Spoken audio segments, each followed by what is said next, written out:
So, ayan na nga guys. Ayan, medyo makulimlim pero hindi naman umuulan. Maganda yung ating weather for today's video. Ayan, gagalak. Ayan, mag-grocery lang kami ni Christian. Kasama namin si Dong. Nakapaglaban na si Christian. Nakatuyo na siya. Yehey! Marami na naman kaming damit. Alam nyo, natambakan kami ng damit. Kasi parang mukha na siyang Christmas tree. Kasi nga, naglinis kasi kami rito sa bahay. So, ayan yung ating kwarto. Malinis na. Napapintahan ko na siya. Napapintahan? Ako nagpinta nito, no? Yan, malinis na. So, magandang-maganda na yung ating kwarto ngayon. Kaya lang, meron pang kulang dun banda. Tinanggal ko yung relo dyan kasi meron akong ilalagay na bagong relo. Ayan, yung wall clock na bago. So, ilalagay ko dyan. Kasi yung nandiyan na wall clock, sira na siya. Ayan. Pero itatry ko siyang ipaayos kung kakayanin pang ipaayos. Kasi ang mahal ng mga wall clock ngayon, nagtingin kami ni Christian sa mall. Medyo expensive yung wall clock. So, tingnan natin kung mapapagawa natin. Baka medyo mura-mura lang siya. And, huwag kayong maingay kasi nakabili na tayo ng regalo para kay Eka, kay Christian. So, bumubulong muna tayo ngayon. So, yun yung ating mga regalo para kay Eka and para kay Christian. Yan. Sa Uniqlo tayo bumili ng ating gift. So, yun nga. Kaya, sa ano na natin ibibigay yan? Sa Christmas na natin ibibigay sa kanila. And, nag-aayos na rin si Christian. Naghahanda na din siya kasi aalis kami. Pero hindi ako mag-i-e-bike. Pero alam niyo, kahapon hindi ako nag-vlog. Kasi ginawa ko kahapon, naglinis ako ng kusina namin. Tapos, nilinis ko yung e-bike. Kasi kawawa naman yung e-bike. Pinaliguan ko lang siya, nilinis ko, nilagyan ko siya ng wax para magmukha ulit siyang bago.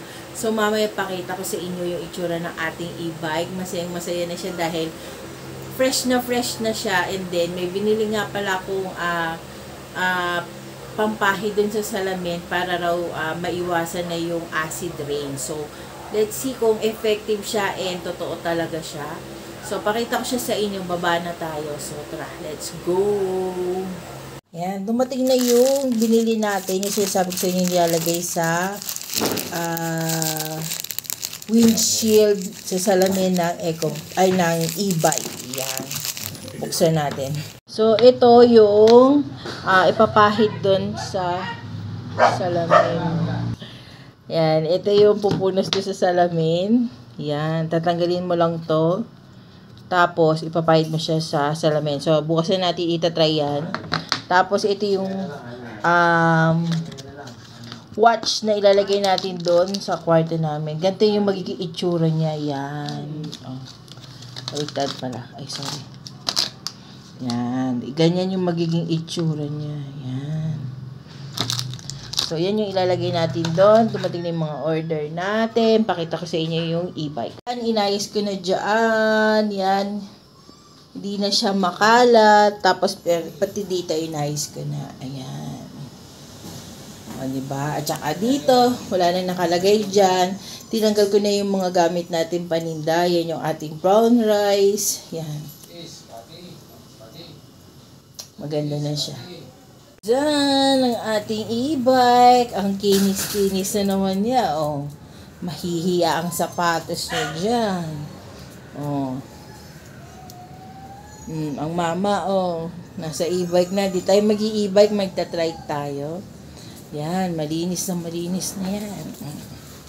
Kitang-kita na ang salamin. Yan, oh. Kinis na yan. Makinis pa sa mukha niya. Yan, nag-iilaw-ilaw siya kasi may sensor siyang nararamdaman dahil nakaupo si Do. So, yan. Yes, pati. Kinis.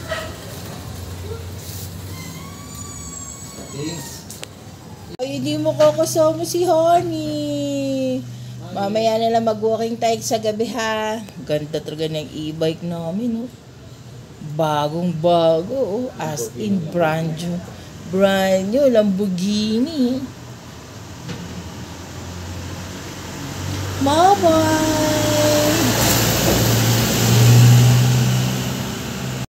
Dito na tayo sa labas. Ayan, ang ating bagong ribbon. Hindi pa nababanlawan yan.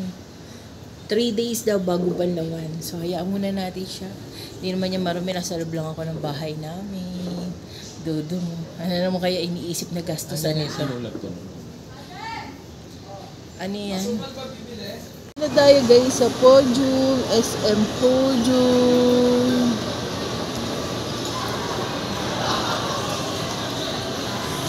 So tara, lakad na tayo. Let's go!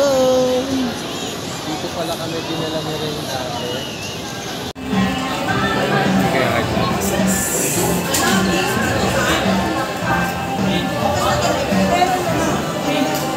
Let's eat!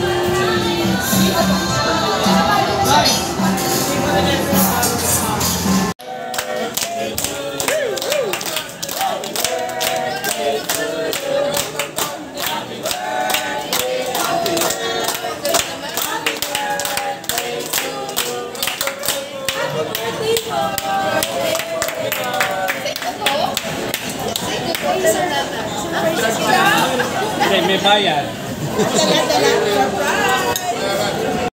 Cute ng hagdanan nila. Vlog mo na rin, di ba? Ayun si Santa Claus nagpapapicture. Dami nagpapapicture kay Santa, oh.